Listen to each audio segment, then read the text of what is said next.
Quick announcement before this video starts. I am no longer uploading Call of Duty or gaming to this channel. If you want to see my Call of Duty hot takes, in fact, it's better Call of Duty channel than this was ever, to be honest. The new Call of Duty channel is leaps and bounds funnier. Go over and check it out. We got VTube and shit going on. But please go subscribe to that channel. The link is in the description, as well as the first pinned comment will take you to that channel. Subscribe, get your ass over there. And with that being said, let me put this video up where I'm going to get canceled, and I'm very happy. I'm not going to commit suicide and get double tapped in the back of the head. Just remember that, because shit's getting real out here, son.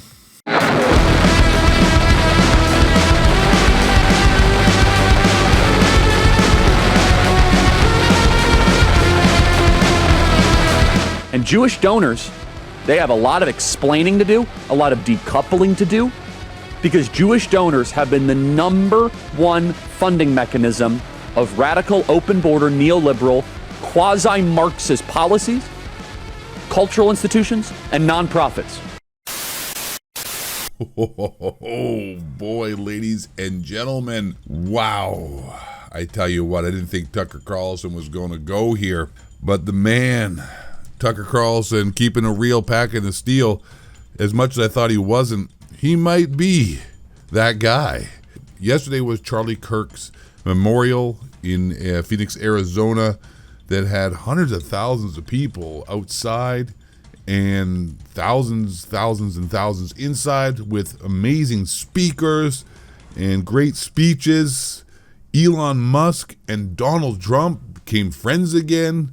They buried the hatchet. But Tucker Carlson's little speech really went there, and to be honest with you guys, I kind of shocked. Like I said, Tucker Carlson might be that guy, and that guy should be having 24/7 armed security, Navy SEALs, have letters, did not kill myself, double tapped in the back of the head type stuff.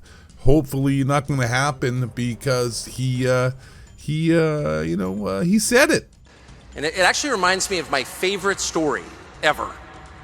So it's about 2,000 years ago in Jerusalem, and Jesus shows up and he starts talking about the people in power, and he starts doing the worst thing that you can do, which is telling the truth about people, and they hate it, and they just go bonkers. They hate it, and they become obsessed with making him stop. This guy's got to stop talking. We've got to shut this guy up.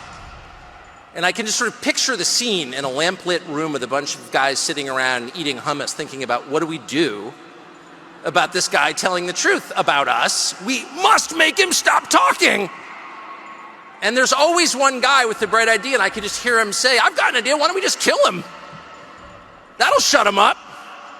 That'll fix the problem.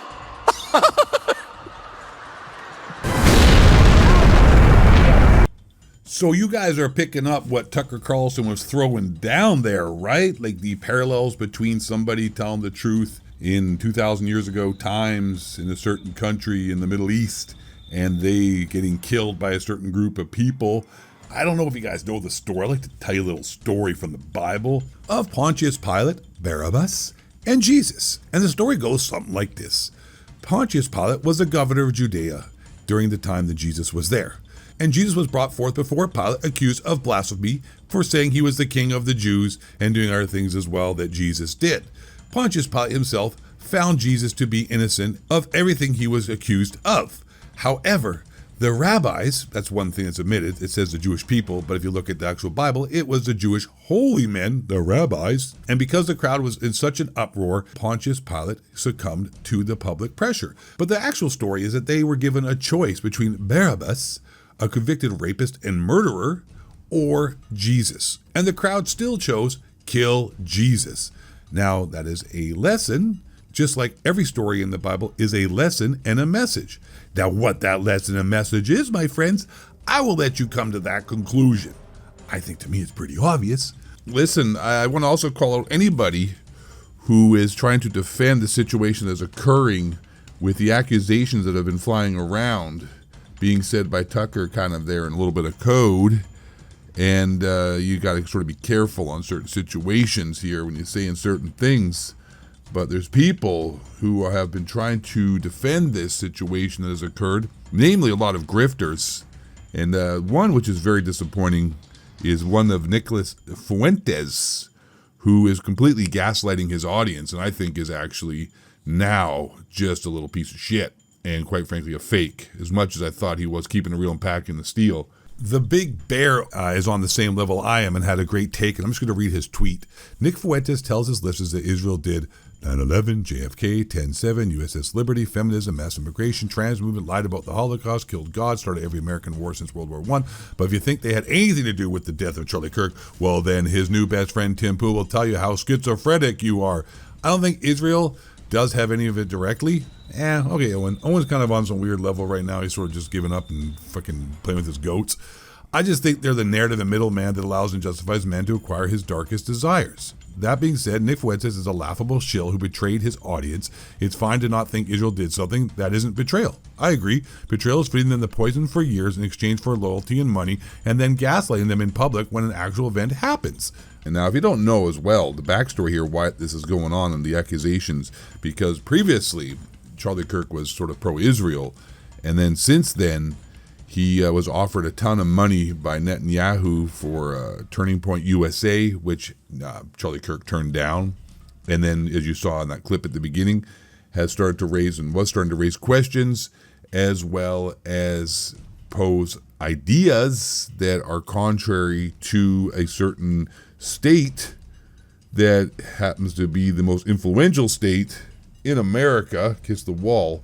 And then the next thing you know, dude is blasted and murdered because Charlie Kirk was probably the largest and most, at this point, getting to the Gen Z younger generation, maybe everybody 30 and under for sure, influential speaker and social media post person for conservatism. And that is really flies in the face of a certain people's and ideology and plans. So, you know, like Tucker Carlson said, kill him. And I think that's what happened.